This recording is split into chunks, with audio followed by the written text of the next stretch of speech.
soy profesor universitario de la Universidad Central de Venezuela. Mi contribución a la FILVEN tiene que ver con un estudio sobre la obra de Manuel Caballero, sobre el historiador Manuel Caballero, un enfoque crítico. Como se sabe, la intervención de Caballero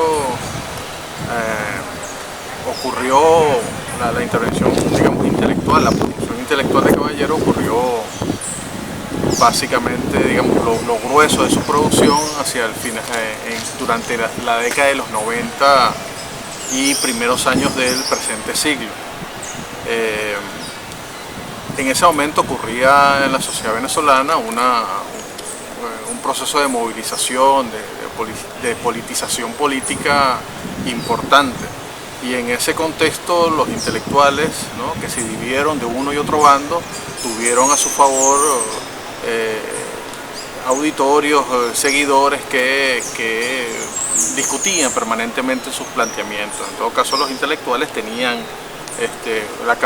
una capacidad de incidencia inusitada en el contexto de una sociedad despierta, movilizada políticamente. Mi contribución tiene que ver precisamente con eso, en el sentido de que en el marco, ¿no?, en el contexto de los intelectuales vinculados a la oposición, se fue perfilando la idea de que la producción de Caballero y el propio Caballero constituía el emblema, pues, de un historiador crítico, ¿no? Hay textos que lo mencionan de esa forma. Entonces, la primera idea de mi trabajo tiene que ver con eso, ¿no?, con la revisión, básicamente con problematizar la tradición, la supuesta tradición crítica de Caballero, ¿no? Y él hacía énfasis, su producción hacía énfasis en cuatro valoraciones.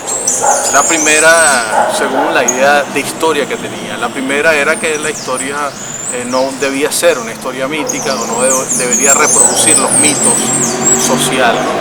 La segunda consideración era que la historia no debía ser maestra de vida, no debía ser, digamos, una narración que le sirva a los contemporáneos para orientarse en la vida. Y la tercera era una crítica hacia lo que él llamaba las fuerzas ciegas sociales, ¿no? O sea, que es o sea, por ahí, por la idea de fuerzas ciegas, básicamente atacaba al marxismo y básicamente a las ciencias sociales. Yo discuto esas tres valoraciones y agrego también que Caballero, a pesar, con todo y que es un especialista en historia política, nunca manejó dentro de su obra un concepto de política que le sirviera para orientarse mejor en sus trabajos, ¿no? Que le sirviera para alumbrar, hacer énfasis en algunos problemas y eventualmente oscurecer otros, inevitablemente, ¿no? Y también le sirviera para problematizar en algún momento el mismo concepto y abandonarlo por otra discusión. Luego paso a considerar lo que es su contribución a la historia política del siglo XX, ¿no?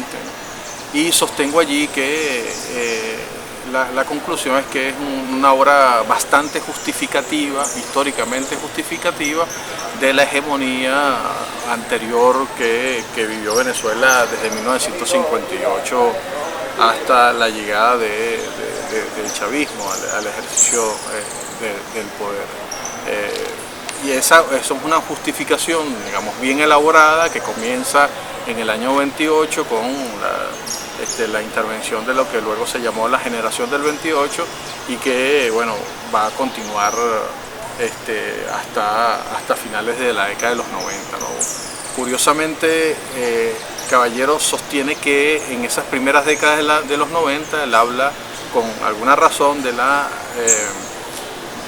incorporación de la política como un ejercicio organizativo socialmente, ¿no? Como un ejercicio básicamente también colectivo. Y sostiene, llama la atención en esta narración que hace, que luego que se ve desplazado del proyecto del punto fijismo, él lo llama la agonía de la política, ¿no? Entonces ahí sí hay el investigador pues nota bastantes flaquezas a la hora de considerar lo que estaba ocurriendo en Venezuela durante esos años 90, que eran los años del ajuste neoliberal, ¿no? Allí los actores tradicionales de la política, es decir, los militantes de los grandes partidos políticos, de los sindicatos asociados a esos partidos políticos, se ven desplazados por una politización general que básicamente se concentra en sectores de la economía informal y en sectores populares anteriormente vinculados a aquellos partidos dominantes. Entonces, frente a esa politización general y así el incremento de las multitudes, Caballero precisamente opta por ver hacia otro lado. Entonces discute las características de Hugo Chávez, discute la deriva crítica del liderazgo de Carlos Andrés Pérez. Digamos, él da la espalda a una ebullición social que estaba marcando la pauta en ese momento. Luego de considerar esa historia del siglo XX, paso a discutir qué significa entonces, cuáles son las implicaciones de esas máximas de Caballero, de esa idea de la historia, que la historia no podía ser maestra de vida. Ahí, digamos, lo que quería decir era que, o sea, los límites de esa visión es que la historia entonces no tendría otra utilidad que no fuera, digamos, una utilidad más bien como decorativa, ¿no? Entonces la historia, desde la perspectiva en que yo discuto, la historia tiene que servir a los contemporáneos y a sus luchas incesantes. La otra contribución es que la historia no debería reproducir los mitos sociales.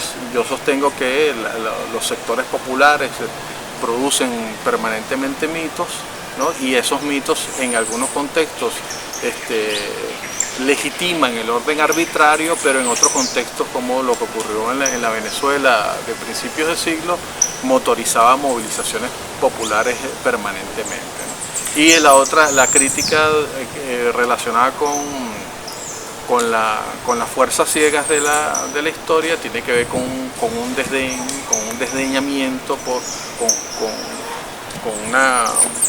una falta de herramientas analíticas para analizar socialmente los procesos de cambio.